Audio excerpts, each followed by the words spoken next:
On episode 66 of BRC and Friends, I sit down with Anna Woofenden and Derrick Weston to talk about, rumored on this show to be the best book ever written, The Just Kitchen, Invitations to Sustainability, Cooking, Connection, and Celebration. Now, I've known Derrick for a very long time. Sorry, Anna. But also love that Anna is also an Enneagram 3. Yes, we talk about food, writing, Enneagram, and much, much more. It was a good time with two great people. Thanks for being here. Grab a beverage, pull up a chair, and enjoy listening to my conversation with Derrick Weston and Anna Woofenden. My name is Bruce Reyes-Chow, and this is BRC and Friends. Each episode, my co-host and I chat with activists, artists, academics, and adventurers to discuss politics, faith, pop culture, technology, and as you will discover, pretty much everything that pops into our heads.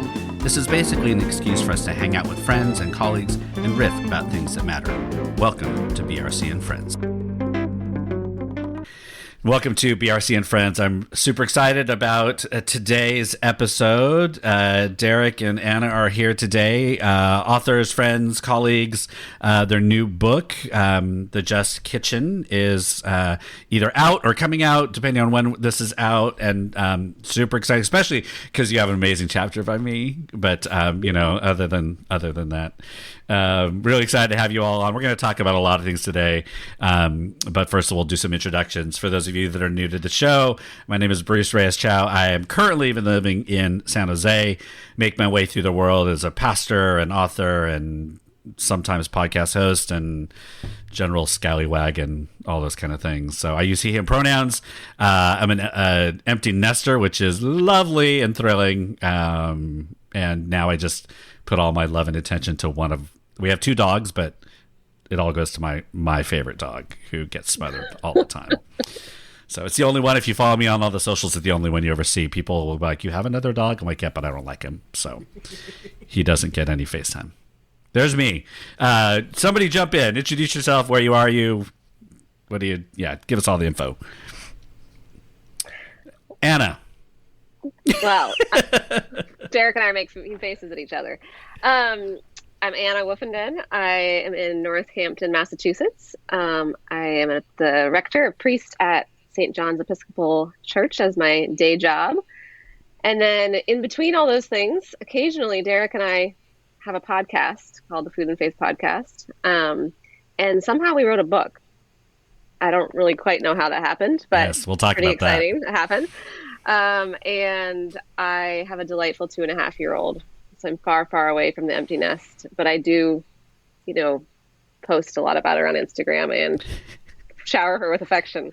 And so you don't have two, and you just focus on one that you like the best. That's exactly what I was about to say. I put all my attention towards the one living being in my care, and I don't ignore the other. Try not to ignore my spouse either. And it's great to be on the show. Thanks for having me. Awesome. Welcome. Derrick, my friend. Yeah, Derrick Weston. I am right outside of Baltimore, Maryland. I am the Theological Education and Training Coordinator for Creation Justice Ministries. Sometimes I forget my title. So that's a long title. That's a lot of words. It looked like I was focusing really hard. I've been in this job for 6 months, and sometimes I still mess it up. He, him, his pronouns. I have 4 children. The empty nest thing sounds really nice. As my kids are entering their teens, they are ages almost 16 to 11, and getting them out of the house sounds amazing. You could just change the locks while they're all at school. It's a thought. It's a recurring thought. And then I have a dog and a cat, neither of whom appear on social media very much because of my dislike of both of them at the present. So, get to do the Food and Faith podcast with Anna, and it's fun to be here and be with you and do someone else's podcast. Right? Do these things. Don't have to worry about all the before and after stuff of all the. I love podcasts that I don't have to edit. You can just show up. It's great. Yeah, I've been doing my podcast, and the thing that always holds it up is editing and actually getting it out, and then all the I need people. I think people assume that if you're an author or you have a podcast, hey, like not everybody, but some are like, oh, well, it just happens. I'm like, I fire my people every week. And yeah, and then I rehire myself. And then I rehire them. Exactly. You would think that our HR departments would figure out that we're terrible employees to have to do this stuff. Yeah. And I'm actually, I just made I'm using I'm going to try this new thing called Depict, which everybody's using now to do editing that's connected to Squadcast, apparently. So we'll see how fast all this gets. Anyway, there you go. Let us know. On your technology podcast this today, some more tips. All right, so you all have a book coming out. Just disclaimer, I don't know if it's disclaimer, but we are both with part of the Broadleaf Books. I don't want to say stable because we're not like horses, but we are part of the roster. Oh, yeah, roster authors, which I think was very cool. And I think you are in a different stage than mine. Mine comes out in March, but yours is coming out. When is it officially out? Is it officially out? October 10th. October 10th. So this podcast is going to come out just before that. So make sure that you all pre-order. Pre-ordering really does help. It gives whatever the gremlins that work all the analytics, it really does help, and Broadleaf likes to see interest, so please go and do that. But yeah, so I have worked with Derrick on some food stuff before, and I've learned a lot from him as he's kind of dived into this Master Gardener and this other spaces and looking at race and theology and all that. Before we get to the book, though, and how did you all get together around food? Like, tell me the story about how you all kind of connected. Well, I spent my first, I spent a amount of time a while ago planting a church out in Los Angeles area. It was called the Garden Church that was really looking at the intersection of food and faith. And in that role, I started being in all these rooms where amazing people were talking about food and faith. And in one of those rooms, I said out loud, we should have a podcast. And our founding co-host, Sam Chamberlain, was in the room, and he's like, pick me. So we started a podcast on food and faith. And then Derrick was our first fan. And Derrick and I had known each other from other gatherings, Unco, and other places, and I think you knew Sam from other places. So, and I think Derrick was in some of those similar rooms, so he came on board. And then Derrick, maybe you want to take it from there because the book kind of came out of that evolution. Well, yeah. So I was editing the podcast for a while because, as we've discussed already, editing podcasts suck, and it was a thing that I could do for my friends. So I was editing the podcast for a while, and then one day they were desperate for guests on the show, and they asked me to be on the show. And we were not desperate for guests. We actually just really wanted to talk to Derrick. Let's clear this up right here. They were scraping the bottom of the barrel, and I was around. It was bad. The desperation in their voices was pretty tragic.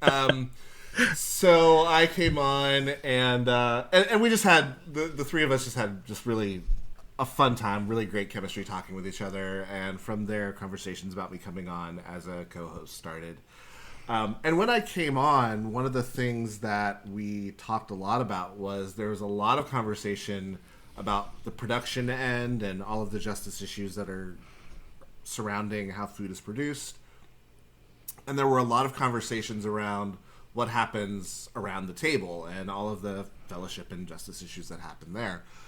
But there wasn't a whole lot about cooking and what happens in that space in between the production and the table. So that was a seed that I planted pretty early when I started on as a co-host of the show. Yeah, no, that's awesome. I remember, so Derrick came in and did an adult ed for a church I was serving a couple of years ago now, I think. I can't remember when it was. And I spent so much money out of that because you had all these book suggestions. I must have bought 8 books after that. And I'm like, both. And I do this thing where I buy them in real life because I know how authors need love, and then I buy the audiobook is really how I listen to all my books, and so got to listen to them as well. So I'm like, yes, here, just take all of my money because I know what it's like and all this kind of things. But yeah, so I know we talked a lot about everything beforehand, but then what happens at the table and what does it mean to be around the table and things. So then how did the book come about then? What was that like? Well, I got a email from our acquisitions editor at Broadleaf asking if I was interested in writing a book on cooking and faith. And my first thought was, I have no interest. And I had another book I wanted to pitch her. But you cannot write an acquisitions editor and say, I have no interest without saying, exactly. Talk to my friend. So I called Derrick and I was like, hey, are you interested? And because we had just been talking about this kind of gap, and he'd been talking about maybe we can do more of that on the podcast. And so, and then I said something like, what might you talk about? Like, what would you pitch? And he gave this very inspired pitch. And I was like, well, that actually sounds interesting. I'll do that. I was like, what if we co-authored? And so we had a conversation with the editor and took it from there. And I think it also focused it in on using the podcast interviews and our expertise as story listeners rather than I don't feel like I'm not an expert on cooking, certainly, and I'm not a kitchen science or sociologist. I mean, those were not our areas of expertise, right? Right. But we have been asking questions and listening and sharing stories for a while. And so I think that what really gelled was, yes, we could co-author, but also co-author as co-hosts and doing, as you know, because you're featured in it, that a lot of the book is drawn upon a number of interviews that we did with various guests and bringing those stories into the book. And that was fun. And I think that was a good collaborative between the two of us and using that kind of live conversation curiosity piece as a team. Right. Well, thank you. Well, I think that's a good segue. Give us, pretend none of us have read, people have not read it. So the title is The Just Kitchen, Invitations to Sustainability, Cooking, Connection, and Celebration. Give us the condensed elevator. What is the book about? What, tell me about it. Well, I think the best way of, since no one's read it, the best way of saying it, it's the best book you're going to read about what happens in the kitchen. Clearly. It will change your life. For the better. For the better. For the better. No, it's about how we bring the stories, the things that are important to us, our values into that space in our homes, which so often is a space that is filled with drudgery, that is so often feels like a chore, so often feels mundane, but actually so much of who we are as people gets expressed in our cooking. And so really kind of fleshing out through people's stories the ways that those things come to light in the ways that we cook, in what we cook, in who we cook for, who we cook with. I think that's and also really some beautiful encouragement, largely thanks to Anna, some beautiful encouragement of how to practice our faith and practice mindfulness in the kitchen. So it's the best book you're going to read this week. One of the things that I am really excited about the book is that I want you to people to read it, but also we're picturing that it's not a coffee table book, it's a kitchen counter book. And so in it, there are stories of people's experiences in the kitchen, and we get into some of these deeper conversations, but there are also recipes by the guests. Your chicken recipe is in there. And there's also some liturgy. So there are prayers that, prayer that you could use while you're preparing the food, and prayer that you could use to trace where the food came from, and different exercises, so that it's really one of those books that, I kind of hope that you splash some, vinegar on the page, and there's some flour on the, it looks used in a year, right? Right. Like bad because it's so pretty, but I really want people to be, using it and having that kind of interaction with it. And that it's not just for people who think that they're cooks. I think that's the important thing. It is not a cookbook in terms of you have to already have some level of expertise or even like interest. It's for the person who says, I hate cooking and I don't want to do it. It's for the person who says, I know nothing about the kitchen and I'm scared of the kitchen. It's for the person who says, I cook every meal and I'm an amazing chef. I mean, it's for all of that, because whether we consider ourselves cooks or not, we all do have some story and interaction with our kitchens. Whether we even have our own kitchen or not, what we have with a kitchen, right? Right. So it's not only the best book, but it's for everybody. So it is the best book that everybody and anybody will ever read. Yes. There you go. That's the first review. I'm going to post that as soon as I get my copy. We'll just, double hint. I'm really excited. I am really excited because I've seen. I was giving them a hard time before because I have not received my copy yet, but it looks really pretty for those who. It's like more the fun. Distribution house of our. It's more fun. Fellow it's more fun. Publishing house. Yes. It's Broadleaf's fault because Broadleaf is amazing. They are amazing. I blame the U.S. postal system. That's to get it right. all the way across the country. I blame Obama. It is Obama's fault. I'm sure that it is. That is where it is. Yeah, I will say that I've. That's great. I mean, and I loved Broadleaf as well. What was it like writing together, though? How I've written somewhat collaboratively one book with my spouse, who really the deal was I'd write most of it, and she had a real job and was doing things, and so I had to be like, oh, I guess that's what I'm doing. But like, how did that work out for you all in terms of how did you divvy stuff up? Did you just write and figure it out? I mean, how did that all go?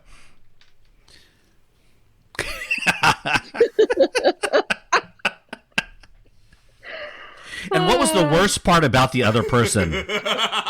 Yeah. What are the deep wounds we're still carrying from that writing process? This is actually the first time that Anna and I have been on the screen together. There's been a lot of bad blood. I think what was the biggest challenge was that the publishers really wanted us to speak with a unified voice. Oh. And so being able to write some things and then have Anna write some things and be able to go, yeah, I agree with that. Or, ooh, would I say it that way? And kind of going back and forth in that way. But I think, fortunately, we're on the same page about a lot of things. So that helped a lot. Right. Like, there were no major, like, knockdown, drag-out fights about, like, we definitely can't have that in the book. But I think that was really the biggest challenge, was kind of synthesizing our life experiences and synthesizing our voices and synthesizing, our perspectives into sort of this coherent sounding singular voice. Right. So as somebody reads it, will they get a sense that it's so do we get your voice then somebody else's at times, and then sometimes it's just a collective kind of narrating of something? I mean, how does it even flow? Well, that's how we kind of, in the end, there's one unified voice for the bulk of the writing. And I think it's even a little even trickier is that it was unifying our two voices and telling the stories of all of these podcast guests. Right. Without it sounding like a transcript. Right. Right. So it was really I'm so intrigued. Sets of voices, but then we also just discovered along the way, we do have pullouts. Each chapter, there's like Anna's story, Derrick's story, which is we kind of put our more personal narratives, and they're, just kind of short vignettes, but that gave us a space to say, like, I didn't grow up in Pittsburgh. And I didn't burn my Thanksgiving turkey either. So, I can't say we for that. And whatever you give me a hard time about, Derrick. Spoiler alert. Right. Great. So we're gonna read a book about food by somebody who can't cook. Awesome. I'm buying that book. I think those are the best kind of cooking books. Yeah. That's probably true. I just made oh, good. Well, I was going to say, but I think overall, the writing process, I mean, having written a book on my own and then co-writing, it was just so nice to have somebody else's brain working on the same project. And it felt like that point where you just want to put it down and be like, I can't look at this ever again. We just had a Google Doc that we were keep working in, and I'd text and be like, your turn. And then Derrick would think things and write things. And in fact, in a lot of ways, we could kind of keep picking it up when the other person needed to set it down. And that was really a good, process. I would do it again at some point. Right. Maybe the other thing that is true, having you just shared, Bruce, about your experience of co-writing with your spouse, is that when I signed this contract, I was doing like some freelancing and some part-time work. But by the time we were writing it, I had a full-time job and an infant. And Derrick was doing like consulting and teaching and podcasting. So, I mean, I just owe a great debt to, he took a lot of bulk of like keeping his brain like working on it. And I don't know that it would work now that we both have full-time jobs. Yeah. I'll just say that. Yeah. It's hard. Trying to promote the book. Yeah, we can barely promote the book. Thank you for helping us. It is. Thank you for getting us both on the screen at the same time. That was the hardest part. You said that editing was the hardest part about podcasting. That's not true. Scheduling is the hardest part about podcasting. Oh, good Lord. Well, and I use all these technologies for scheduling, and sometimes I'm like, I'm just going to get people options. If they want to be on, great. Like, here's when it's on my calendar, and so feel free to show up. But yeah, I mean, this. I really am intrigued by that. So are you all doing? Is there an audio version happening at all? Are you all gonna, or is it, or do you know yet? If I would love for there to be an audio version. I don't know if that's going to happen. And if it does happen, I would really like for it to be our voices and not some strangers.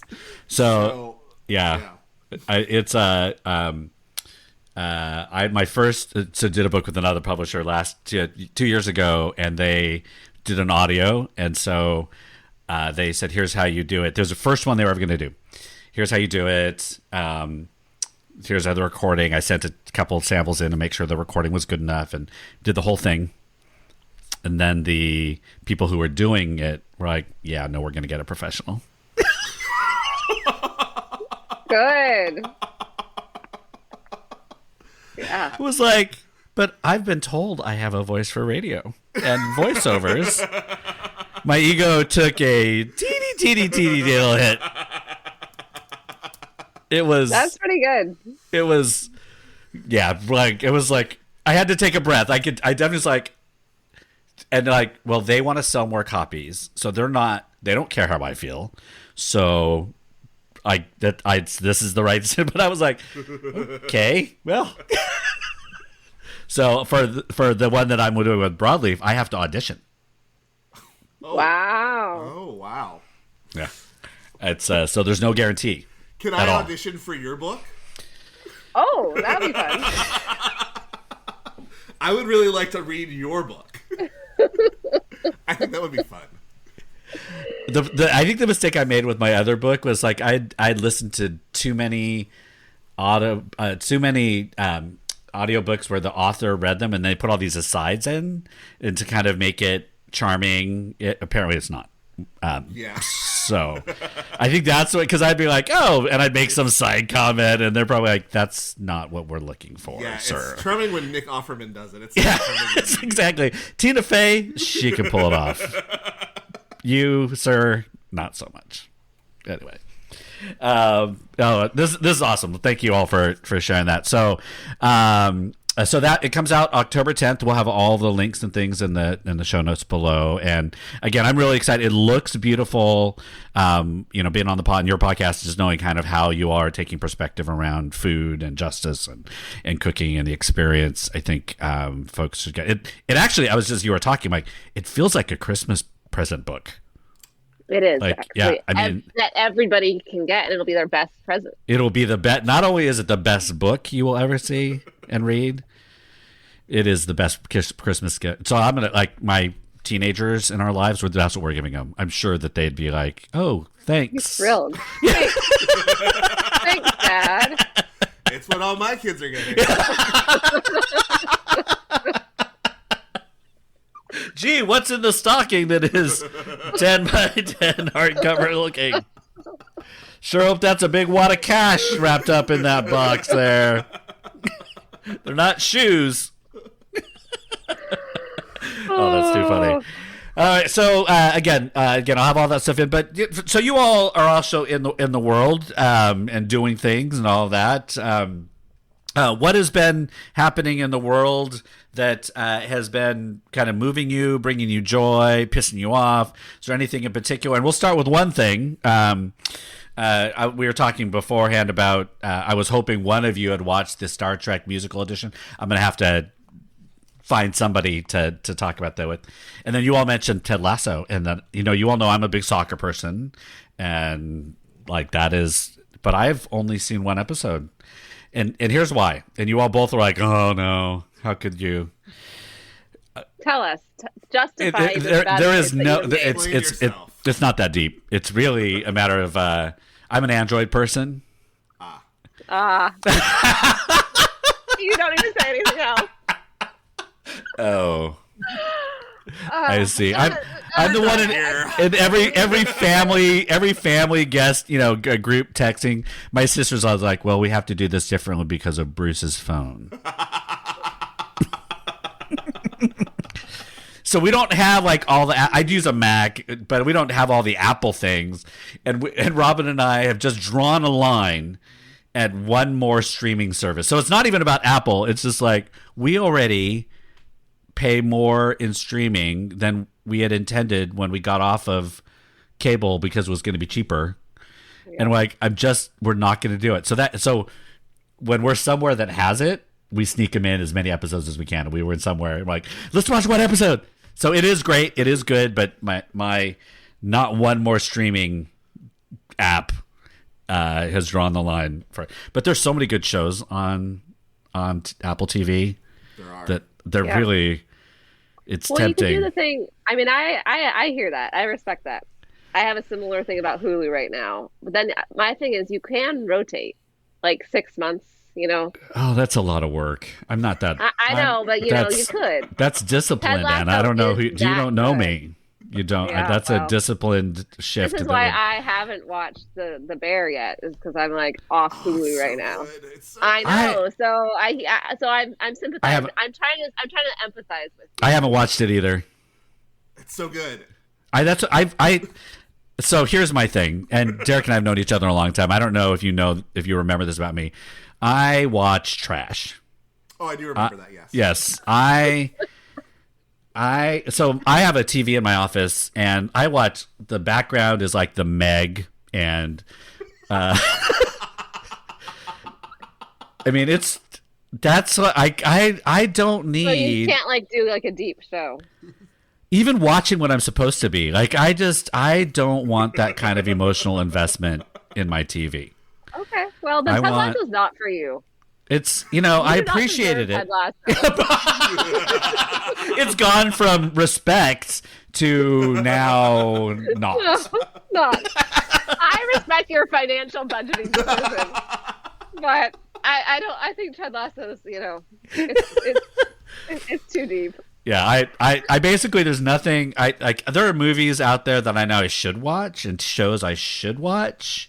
And if my family, who have much deeper taste than I do, are watching it, I might sit in an episode. But I've seen episodes of The Bear, and I'm watching, and I'm like, oh yeah, this is pretty good. And then I go watch The Meg or Hobbs and Shaw. Fast and the Furious is one of the best franchises ever in the history of movies. I've never seen a single. Oh my god! What? Or Furious. Oh my! Oh, why are we on this show together? Because that. Okay. I actually said that to my wife yesterday as a point of pride. It was like no. It was an ad. For, what are they on, like 12 or 13 or something? 10 X. Okay, whatever.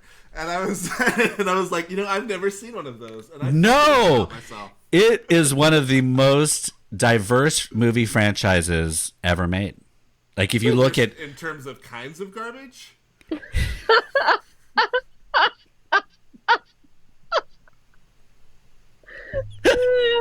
That was good. Could be, but also the ethnic kind of representation. It is. There's a lot wrong with it. Yes, I will. I am not claiming Oscar-worthy caliber. Though the cinematography, some of the directors have done some amazing stuff. I mean, who else? My wife says, "Oh yes, jumping a car from one building to the next, that can happen." I'm like, "Did you just see it happen? Then it happened." Did they drop cars out of an airplane to land on a road in a inaccessible area of the mountains to hijack a save a hostage? Yes, they did. Thank you very much. I cannot believe you've never seen one. Not one. What does this have to do with the kitchen? Welcome to BRC and Friends. We have not talked about Ennegram or any of those things yet as well, which is often where we get derailed in the moment. So what have you all seen? What have you all seen lately that you want to just be like, people, you got to watch this, you got to read this, you got to listen to this? Are there any things that have been in your world that have given you pause in good or bad ways? Well, I frankly have not had time to watch much television at all, so it's not just the junk I'm not watching. I'm not watching the good stuff right now either. So, yeah. And so you're being responsible to the responsibilities in your world, people and occupation. Well, yeah, or just yes, by the time I have time to watch television, I want to sleep. Am I reading things? Are you listening to anything? Any music? Any podcasts? Any things that? Yeah, I have been doing the audiobook train, and as a fellow Enneagram 3, I believe this is true. Yes, I am a 3. Yes, I had an opportunity this summer to hear Mark Brackett, who is the book is The Permission to Feel, speak, and it's all about how emotional intelligence and this idea that actually noticing and acknowledging our feelings is helpful, which as an Enneagram 3, I think is a terrible idea for myself. I think it's great for everyone else. But and I will tell people that they should. Oh, 100%. Yeah. I will preach on it. I'll teach on it. I'll talk about it. I can do great pastoral care for other people's feelings. But mine, no thank you. I do not care for them. So I've been listening to that book, and it's been kind of kicking my butt. And also, interestingly, the best parenting book I've been reading recently. It's recently, and pastoring book. So it's, I don't like it personally, but I do think it's helping me to be a better pastor and parent. So your discipline of avoidance needs to be worked on, because that's why I don't watch it. So I don't watch any TV that would make me think. Why are you listening to books that are going to challenge? I mean, that I'm listening to Babel, and I just got done with everything and I can't remember what it's called. Yesterday and tomorrow. Is that what it's called? I can't remember what. I listen to trash too. It's great. It's Yeah. The respect I'm getting from Anna's eyes about me is just going way down. It's just like, he's a respected person. Well, it seems like it's actually a very on-brand coping mechanism. I just go to a different place with my avoidance of actual so. There you go. Yeah. Derrick, what about you? Anything you're listening to, watching, reading that is... I know that neither of you like to feel things, but I still am going to make a strong pitch for The Bear. It's really good. No, they make bad choices. It's stressful. They do make bad choices, and it's incredibly stressful, and it's very human, and it's but it's so good, and it's hard to watch at times, but it is really good. We've also been watching Winning Time about the '80s Lakers, which is fantastically shot and acted. The actor who they got to play Magic Johnson is fantastic. Is this HBO? Is that HBO? Yeah. Okay. Or Max. Max. Which is such a weird name. It's so dumb. It's so Yeah. dumb. But I've also so I recently read, because I'm not afraid of feeling things. Oddly enough, the Enneagram 5 here is the one not afraid of feeling things. I read this book recently called The Ministry for the Future that I highly recommend by Kim Stanley Robinson. It's one of those sci-fi books that is science fiction but feels very real. It's about sort of like dealing with the realities of climate change in this UN committee that's formed whose sole task is thinking about future generations. Oh. And it's Is it fiction? it is fiction. Okay. It is fiction. Oh. But it's there are times when you have to step away from it because it is heavy. So it's interesting. I can get into those kind of things. I remember the way I see, and I'm terrible at like books. There was a book a long time ago. You think I would tell stories for a living? The book a long time ago that was written about this thing when the world without us, is that what it was called? Where like those, for some reason I can get into that kind of thing. That does sound really. So I was like, oh, it's a ministry book. Oh no, thank you. But it has ministry in the title. But okay, it's not about. It's not churchy. Not churchy. That's all. I will say, I am a 3, but in my strengths, empathy is number 3 for me. So it's one of my highest things. And so I feel. So I'm like a 3. I'm 3 with the 4 wing, and so that messes it all up in many ways. And the best advice I had somebody tell me one time when I was kind of processing that says, you have empathy as a strong strength. You can feel, but you don't have to care. And I'm like, oh, that's good. I like that. It really, I was like, wise, yeah. Like I could just feel liberation. Like I don't actually have to care. I can read it and I can know it's there, but that doesn't mean that I have to do it. I don't have to take care of you, and I don't have to care. But anyway. Yeah. Welcome to the podcast on personality inventory. That is often what we do. I think every one of the co-hosts is like a specialist in one of those things. It's well. Yeah. No, that's wise. Yeah. All right, you all. I love hanging out with you. Next time you need a guest about something on yours, please feel free. Your next book. I was trying to figure out if my next book has anything to do with the kitchen. I don't think it does, but I can. Well, we'll figure it out. I'm sure I can finagle something in there. Yeah. God, though, and we God. That's true. Yeah. That's faith, true. Food and faith. I was sitting in my kitchen writing. I was going to say, did you eat a sandwich while you were writing it? And was it arranged very nicely on a plate? Oh, it certainly was. If anybody knows, yes. Oh, yes, people. More spoilers. Yeah. We were just out as a family doing something. Like I had to remind people about how I just need folks to acknowledge that it's pretty. Yeah. Yeah, it's important. They don't care. You don't have to care. No, you just need to acknowledge it. Just notice. I will say that I have gotten I'm there with you on that. More cognizant of plating since that conversation. I have become more like, you know what? You eat with your eyes first. You do. Okay, yeah. So I can. It matters. I'm starting to. I think you sold me a little bit. Oh, good. Beauty matters. It is. How can people get in touch with you all individually as the book? Are there what are the? Give us all the things, and I'll include those in the notes too. But how do folks get in touch with you? Instagram and Facebook, Rev Anna Woof are good places, and then Food and Faith Pod or Food and Faith Podcast is another great place to find us both. Great, awesome. Derrick, what about you? I'm at Derrick Weston on Instagram. I am also at Derrick Weston on the artist formerly known as Twitter, but I'm like the last holdout there. It's like if you want to talk about something dystopian, go to Twitter now.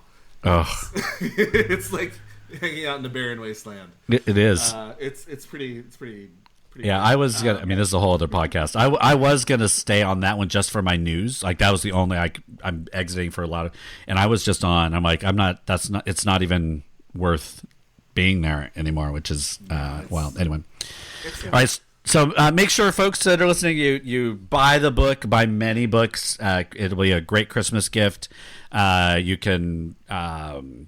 One thing you could do, buy a bunch of them and just stick them in free libraries around your neighborhood of all kinds of ways of getting things out into the world. Connect with folks on Instagram, engage, share, all those kind of things. For the podcast, make sure you do all the things, rate, review, share, and all the places that you listen. I'm really excited. Thank you, Anna and Derrick, for being here today. Everybody, thanks for listening to BRC and Friends, and we'll see you soon. BRC and Friends was hosted and produced by Bruce Reyes-Chow. Co-hosts were Jorge Bautista, Mickey Scott Bay-Jones, Amy Kim Caramis-Parks, and Laura Monaco Heifetz, and the theme music was composed and recorded by Marissa Magdal Laurent. Feel free to connect with any of us via the show notes. And lastly, please don't make me beg.